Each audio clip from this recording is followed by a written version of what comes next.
Different doesn't mean bad. I want you guys to know that different doesn't mean bad. It just means different, y'all. It just means different. This struggle got purpose and we grow.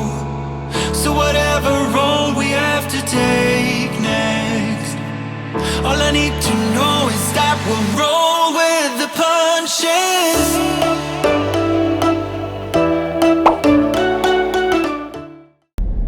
Y'all, here we are. We're back.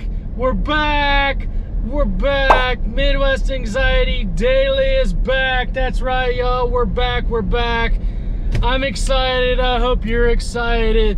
This is all about just riding with me behind the wheel, y'all. Behind the wheel as I go about my day as a community-based therapist. That's right, y'all. Driving all over our community, just doing that mental health thing, y'all. Doing that mental health thing. That's right.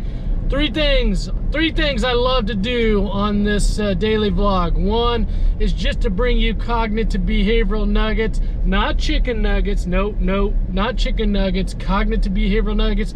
Just little things that I say, resources, things that maybe come up with what's been going on in client sessions. All right, you know, just little cognitive behavioral nuggets. 2, inspire you to get the most out of your life. And 3, let's change the way we talk and do mental health, y'all. If we're doing those and we're having fun, thumbs up.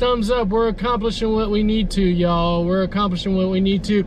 I got a lot of stuff to talk about today. One of the most exciting things is I got out on a run, y'all. I got out on a run this morning. Rebuilding, y'all, rebuilding. We're building the engine this winter. Y'all, sometimes we just gotta let things go to zero. We gotta let things just die so we can have new again. This running, y'all, I haven't run for about 2 months because I was just letting my body just rest. And then this winter, I'm gonna rebuild it.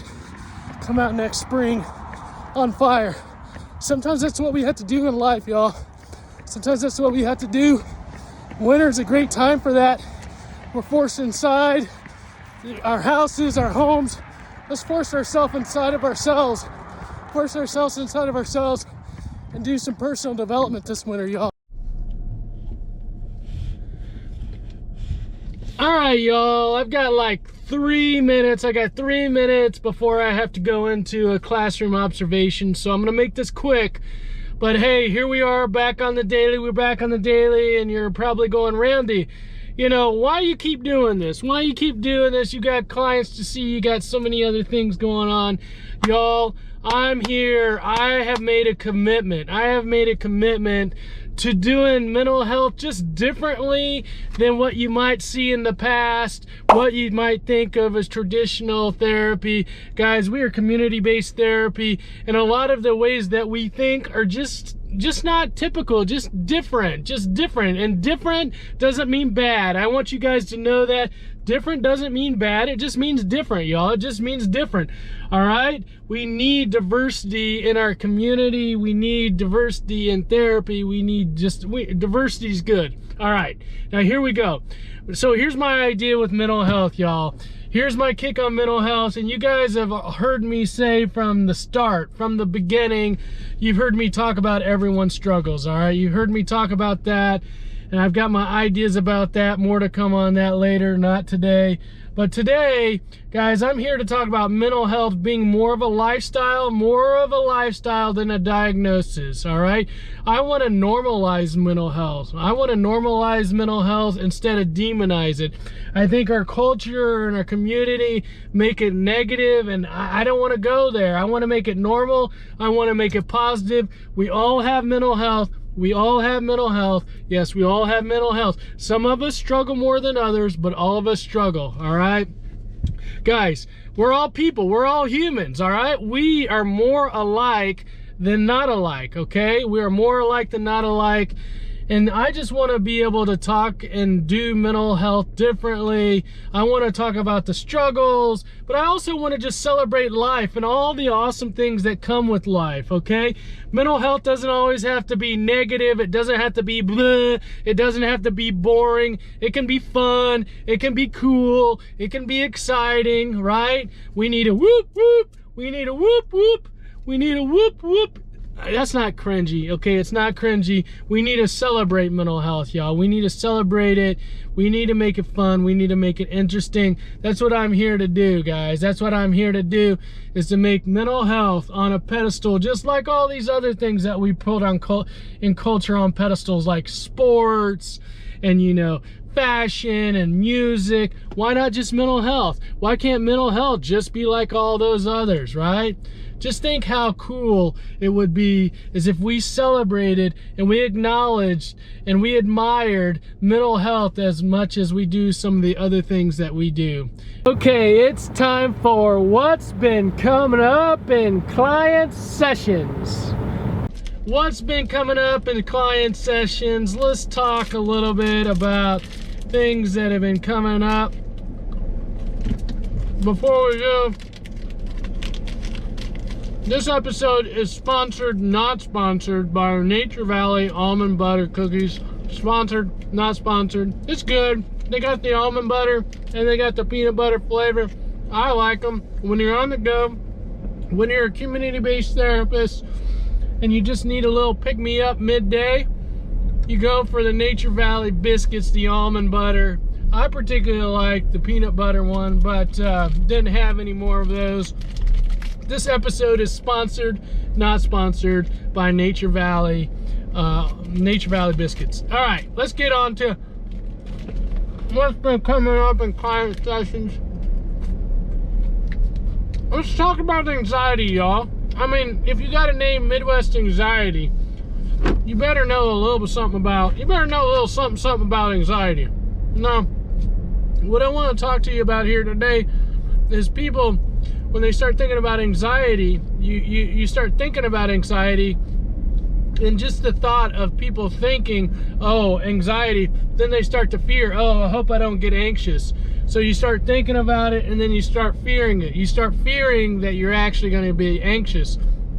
So just the thought alone can create anxiety, okay? Just the thought alone, now you start feeling anxious in your body, and then when you start feeling anxious in your body, then you want to adjust your behavior. Cognitive behavioral therapy, thoughts, feelings, and behaviors, okay? So what we do is we talk about, hey, I don't know if I'm going to get anxious today. I don't know if I'm going to get anxious today or not. When that anxiety starts coming up, says, oh boy, I hope I don't get anxious today at school, or I hope this doesn't happen. I hope I don't start feeling anxious. You say, hey, if I do, I do. If I start getting anxious, I start getting anxious. Well, I mean, I'm just embracing anxiety. I'm just embracing anxiety. I'm not going to be afraid of it. I'm not going to run from it. I'm not going to avoid it. I'm just going to go into the anxiety, and I'm going to just live through it moment by moment. As I'm anxious, I'm just going to be anxious, all right? So we really just want to stay comfortable and confident that, hey, if I get anxious, I get anxious. That's one way of thinking about it if you start thinking about anxiety. The other way is that you can just recognize that your brain is automatically going to start thinking that you're going to get anxious, but you don't know if you're going to get anxious or not. So you can just say, hey, my brain is playing tricks on me right now.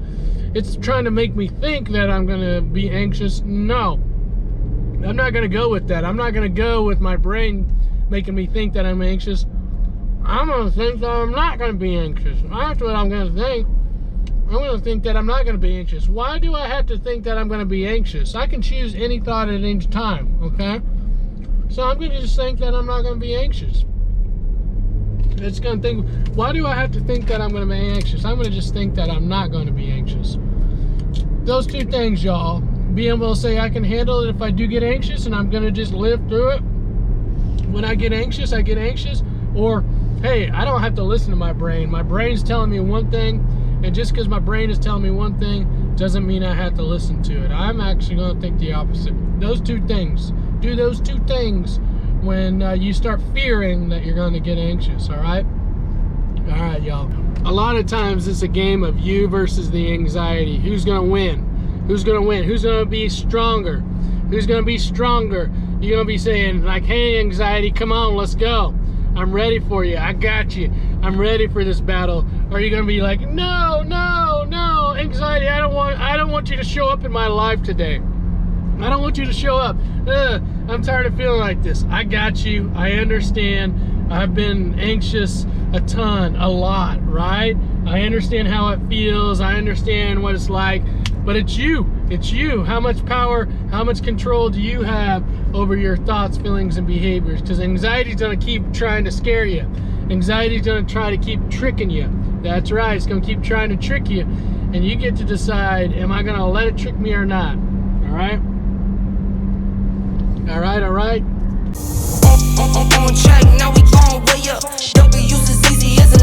All right, y'all. This is the after show. Just one really quick thing. All right, parents. This is behavioral modification talk here. You got to hold your kids accountable for both their positive and their negative choices. We got to hold them accountable. Why? Because your kids are going to grow up. They're going to grow up to be adults, and what we want them to learn is that their choices have both positive and negative consequences, natural consequences. And if you don't hold them accountable when they're younger for their choices, their poor choices, when they get to be older and they make poor choices, they don't think there's going to be anything wrong because they never learned it as a child. And part of your role as a parent is to help your child learn that their choices determine the rewards and consequences that happen in life, all right?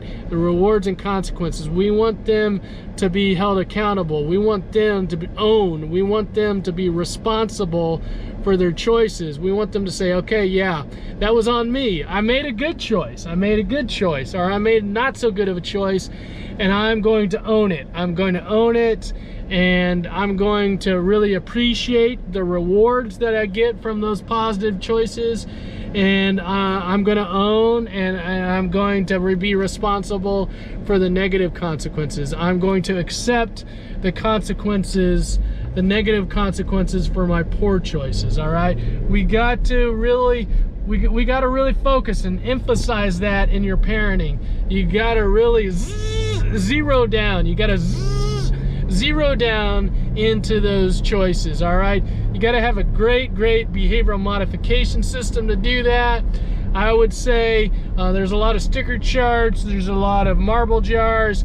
The one that I like is the one that we created. I give to all of our individual families that we're seeing in therapy.